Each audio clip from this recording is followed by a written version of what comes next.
Hi everyone, ഇന്നത്തെ വീഡിയോയിൽ perfect ആയിട്ടൊരു ഹെയർ സ്പാ വീട്ടിലിരുന്നുകൊണ്ട് തന്നെ എങ്ങനെ ചെയ്യാമെന്ന് നമുക്ക് കാണാം. വീഡിയോയിലേക്ക് പോകും മുന്നേ ചാനൽ ഇപ്പോൾ തന്നെ ഒന്ന് സബ്സ്ക്രൈബ് ചെയ്ത് വെക്കാൻ മറക്കല്ലേ. സലൂണിലൊന്നും പോവാതെ തന്നെ വീട്ടിൽ കിട്ടുന്ന വളരെ നാച്ചുറൽ ആയിട്ടുള്ള ഇൻഗ്രീഡിയൻസ് വെച്ച് നമുക്ക് വീട്ടിൽ തന്നെ നല്ലൊരു ഹെയർ സ്പാ ചെയ്യാവുന്നതേ ഉള്ളൂ. വളരെ നാച്ചുറൽ ആയിട്ടുള്ള ഇൻഗ്രീഡിയൻസ് വെച്ചിട്ടാണ് ഹെയർ സ്പായ്ക്ക് വേണ്ടിയിട്ടുള്ള പാക്ക് നമ്മളിന്ന് തയ്യാറാക്കി എടുക്കുന്നത്. ഞാനിവിടെ അതിന് വേണ്ടിയിട്ട് 2 മുട്ട, കറ്റാർവാഴ ജെല്ല്, 2 വൈറ്റമിൻ ഇ ക്യാപ്സ്യൂള്, അരമുറി നാരങ്ങ, അതുപോലെ തന്നെ ഒരു 1/2 കപ്പോളം ആൽമണ്ട് ഓയിലും എടുത്തിട്ടുണ്ട്. ഞാനിതിപ്പോൾ 2 പേർക്ക് ഹെയർ സ്പാ ചെയ്യാൻ വേണ്ടിയിട്ടുള്ള ഒരു ക്വാണ്ടിറ്റിയാണ് എടുത്തിട്ടുള്ളത്. ഞാനിതിപ്പോൾ ഒരു ബൗളിലേക്ക് 2 മുട്ട ചേർത്തിട്ടുണ്ട്. ഇനി ഇതിലേക്ക് നമ്മൾ നേരത്തെ എടുത്തു വെച്ചിട്ടുള്ള ഒരു അരമുറി നാരങ്ങയുടെ നീര് കൂടി ചേർത്ത് കൊടുക്കാം. നാരങ്ങാ നീര് ചേർക്കുന്നത് നമ്മുടെ ഈ ഒരു മുട്ടയുടെ സ്മെല്ലൊന്ന് മാറി കിട്ടുന്നതിന് വേണ്ടിയിട്ടും, അതുപോലെ തന്നെ നമ്മുടെ തലയിൽ ഡാൻഡ്രഫ് ഒക്കെ ഉണ്ടെന്നുണ്ടെങ്കിൽ ആ ഡാൻഡ്രഫ് ഒക്കെ ഒന്ന് പോകാൻ വേണ്ടിയിട്ടും നാരങ്ങാ നീര് ഹെൽപ്പ് ചെയ്യും. മുട്ടയുടെ മഞ്ഞ മാറ്റിയ ശേഷം മുട്ടയുടെ വെള്ളം മാത്രം ചേർത്ത് കൊടുക്കുകയാണെന്നുണ്ടെങ്കിലും മുട്ടയുടെ ആ ഒരു സ്മെല്ല് മാറി കിട്ടാൻ വേണ്ടിയിട്ട് ഒരു പരിധി വരെ സഹായിക്കും. ഇനി ഇതിലേക്ക് കറ്റാർവാഴയുടെ ജെല്ല് ചേർത്ത് കൊടുക്കാം. ഒരു സ്പൂൺ ഉപയോഗിച്ച് കറ്റാർവാഴയുടെ ജെല്ല് വളരെ വേഗത്തിൽ തന്നെ നമുക്ക് വേർപെടുത്തിയെടുക്കാൻ പറ്റുന്നതേ ഉള്ളൂ. കറ്റാർവാഴ എടുക്കുമ്പോൾ എപ്പോഴും ഫ്രഷ് ആയിട്ടുള്ളത് തന്നെ എടുക്കാൻ വേണ്ടിയിട്ട് ശ്രദ്ധിക്കുക. നമ്മൾ മാർക്കറ്റിൽ കിട്ടുന്ന അലോവേര ജെല്ല് എടുക്കരുത്. അലോവേര ജെല്ല് അത്യാവശ്യം നല്ലൊരു ക്വാണ്ടിറ്റിയിൽ എടുക്കുകയാണെന്നുണ്ടെങ്കിൽ മുട്ടയുടെ സ്മെല്ലൊക്കെ നന്നായിട്ട് മാറി കിട്ടും.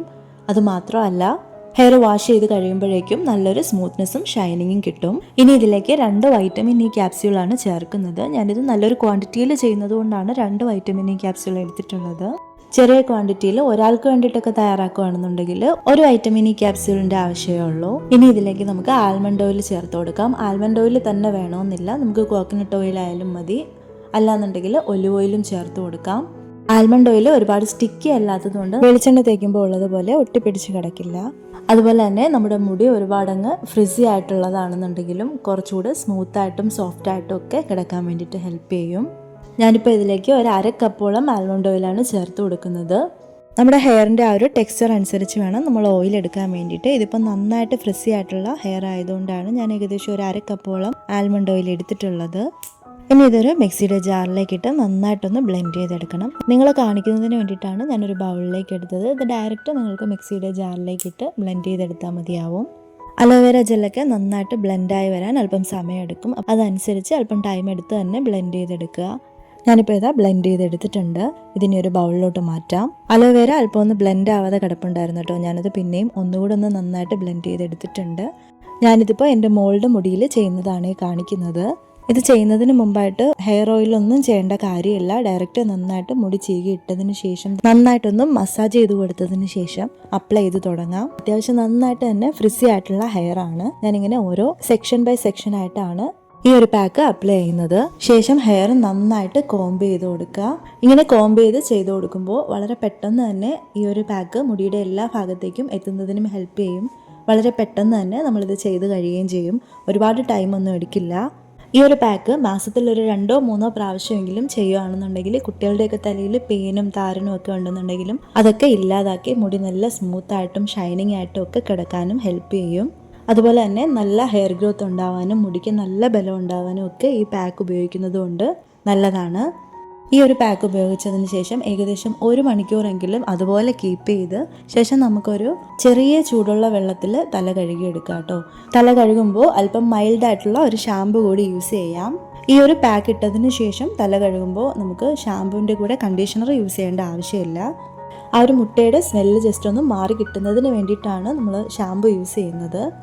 താരൻ്റെയും പെയിൻ്റെയൊക്കെ ശല്യമുള്ളവർക്ക് വളരെ എഫക്റ്റീവ് ആയിട്ടുള്ള ഒരു മെത്തേഡാണ് കേട്ടോ ഈ ഒരു പാക്ക് ചെയ്ത് നോക്കുന്നത്.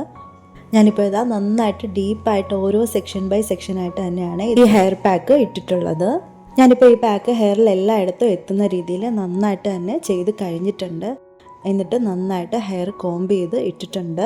ഇനി ഏകദേശം ഒരു മണിക്കൂറെങ്കിലും ഇങ്ങനെ തന്നെ കീപ്പ് ചെയ്യണം. ഇപ്പോൾ ദാ 1 മണിക്കൂറിന് ശേഷം ഹെയറൊക്കെ നന്നായിട്ട് വാഷ് ചെയ്തിട്ടുണ്ട്. ഇപ്പോൾ ദാ മുടി ചെറുതായിട്ടൊന്ന് ഉണങ്ങിയിട്ടുണ്ട് കേട്ടോ. ഉണങ്ങിയതിന് ശേഷം മുടി ഒന്ന് ചീകിയിട്ട റിസൾട്ടാണ് കേട്ടോ ഇപ്പോൾ ഈ കാണുന്നത്. മുടി നന്നായിട്ട് സ്മൂത്തായിട്ടും നല്ല ഷൈനിങ് ആയിട്ടും ഒക്കെ കിടപ്പുണ്ട്. മുടി നല്ല സ്മൂത്തായിട്ടും ഷൈനിങ് ആയിട്ടും ഒക്കെ വന്നിട്ടുണ്ട്. മുടിയൊക്കെ പൊട്ടിപ്പോകുന്നവർക്കും മുടി പൊഴിച്ചിലൊക്കെ ഉള്ളവർക്കും ഒക്കെ മാസത്തിൽ ഒരു 2-3 പ്രാവശ്യമെങ്കിലും ചെയ്ത് നോക്കാവുന്നതേ ഉള്ളൂ. നമ്മുടെ വീട്ടിൽ തന്നെ കിട്ടുന്ന നാച്ചുറൽ ആയിട്ടുള്ള ഐറ്റംസ് വെച്ചിട്ട് ചെയ്യുന്നതായതുകൊണ്ട് തന്നെ നമുക്ക് ഒട്ടും തന്നെ പേടിക്കാനും ഇല്ല. നല്ല എഫക്റ്റീവ് ആയിട്ടുള്ള ഒരു ഹെയർ സ്പാ തന്നെയാണിത്. അതുപോലെ തന്നെ അലർജി തുമ്മലൊക്കെ പോലെയുള്ള പ്രശ്നങ്ങളൊക്കെ ഉള്ളവരാണെന്നുണ്ടെങ്കിൽ അരമണിക്കൂറിൽ കൂടുതൽ തലയിൽ ഇതിങ്ങനെ കീപ്പ് ചെയ്യാതിരിക്കുന്നതാണ് നല്ലത്. വളരെ പെട്ടെന്ന് തന്നെ വാഷ് ചെയ്ത് കളഞ്ഞാൽ മതി. നമ്മുടെ ഹെയർ പാക്കുകൾ അതുപോലെ തന്നെ ഹെയർ സ്പാ ഒക്കെ ചെയ്യുന്ന സമയത്ത് നമ്മുടെ ഡേ ലൈറ്റ് പോകുന്നതിന് മുമ്പായിട്ട് തന്നെ മാക്സിമം ചെയ്യാൻ ശ്രമിക്കുക. അപ്പോൾ പാർലറിലൊക്കെ പോയി ഒരുപാട് ക്യാഷ് കൊടുത്തിട്ട് ഈ ഒരു ഹെയർ സ്പാ ഒക്കെ ചെയ്യുന്നതിന് പകരം വീട്ടിലും ഇടയ്ക്കൊക്കെ ഇങ്ങനെയൊന്ന് ചെയ്ത് നോക്കുക. വീഡിയോ ഇഷ്ടമായിട്ടുണ്ടെങ്കിൽ തീർച്ചയായിട്ടും ചാനൽ സബ്സ്ക്രൈബ് ചെയ്ത് വെക്കാൻ മറക്കണ്ട. നെക്സ്റ്റ് നിങ്ങൾക്ക് യൂസ്ഫുൾ ആവുന്ന ഒരു വീഡിയോ ആയിട്ട് കാണുന്നത് വരേക്കും താങ്ക് യു ഫോർ വാച്ചിങ്.